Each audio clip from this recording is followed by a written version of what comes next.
You will look at courage and vulnerability differently by the end of this video.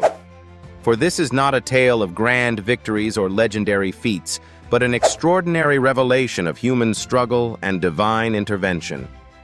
Imagine a giant of a man, known far and wide for his unparalleled strength and unwavering bravery. His name reverberated through the land of Israel like an anthem of might.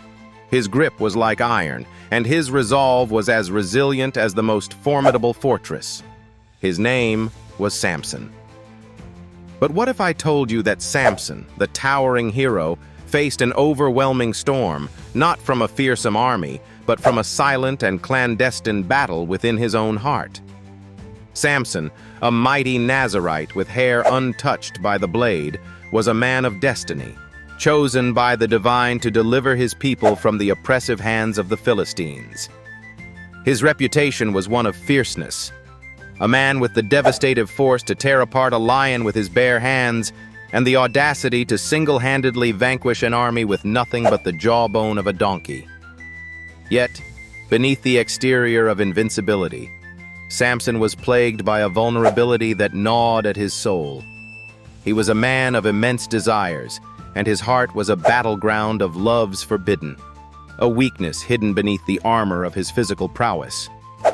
His victories on the battlefield could not shield him from the provocative allure of Delilah, a Philistine woman who, like a tempest, stirred his heart into a delirious whirlwind of passion and peril.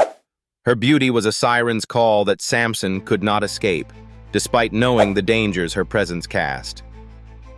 But why did Samson, a hero like no other, allow himself to be ensnared so easily? Was it folly? Was it his uncontrolled impulses? Or was it the longing for connection, the desire that transcended the barrenness of war and strife? It was a fateful dance between desire and destiny. Delilah, charged by the Philistine rulers, sought the secret to Samson's boundless strength. Like the relentless tide, she beseeched him day and night to reveal the sacred truth held within his unshorn locks. What transpired next is a lesson in trust and treachery, love and loss. Succumbing to Delilah's persistent pleas, Samson whispered the secret she so hungrily pursued, a secret that would alter the course of his life and seal his fate. "A razor has never touched my head," he confessed, "for I have been a Nazarite to God from my mother's womb. If my head were shaved, my strength would leave me, and I would become as weak as any other man." That night, in the silent whispers of twilight, with her hand of betrayal, Delilah summoned the Philistines as Samson lay vulnerable in her lap. His locks, the divine covenant symbolizing his strength, were severed. In the silence that followed, the world of Samson crumbled. The mighty warrior who once stood as an indomitable force found himself shorn of both hair and power, shackled by an enemy that was now victorious. But here lies the profound twist. The loss of his physical strength revealed an inner tenacity and resolve Samson himself had never fathomed. His mind may have been clouded with the allure of Delilah's deceit, but his spirit now stood clear, unyielding in its faith.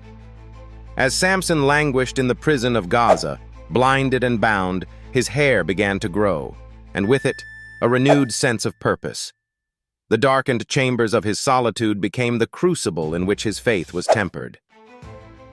What the Philistines saw as a trophy of defeat, the Almighty saw as a rebirth, a revival of his chosen champion.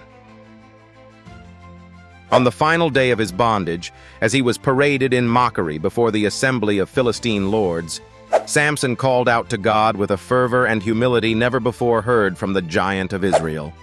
He prayed for strength one last time, and to the awe of all, he pushed against the towering pillars of the temple with all his might, collapsing the great edifice and vanquishing more enemies in his death than he had in his life. The story of Samson is more than just a chronicle of strength. It encapsulates the complex interplay of human fallibility, the struggle for redemption, and the providence of divine grace. This tale reminds us that true courage is not the absence of weakness, but the perseverance in overcoming it.